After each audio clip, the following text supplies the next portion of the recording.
अस्सलामुअलैकुम। मैं बैठी हुई हूँ बहन के ड्राइंग रूम में। आज इसके बेटे का मायूं है। बेटे का मायूं है कि बेटी का मायूं है। जो इसकी बहू है, तो उनके घर जाना है तो उन्होंने बुलाया है। तो दोपहर का टाइम उन्होंने रखा है, 4 बजे उन्होंने बुलाया है। तो बस मैं आई हुई हूँ। मैंने कहा कि मैं यहाँ पे कुछ आपसे बातें कर लूँ और आपको ये फूल दिखा दूँ। उफ, मुझे ये नरगिस इतने पसंद है ना कि मैं बयान नहीं कर सकती। और ये मुझे यहाँ मिल गए, अब मैं क्या करूँ, मेरा तो दिल कर रहा है मैं इनको अगवा करके अपने साथ ही ले जाऊँ।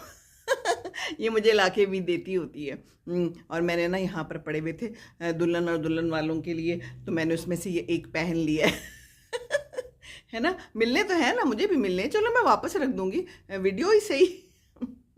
तो कैसे हैं आप सब? है ना, ये कितने ज़बरदस्त होते हैं। आपको मैं एक बात बताती हूँ, मज़ेदार सी है।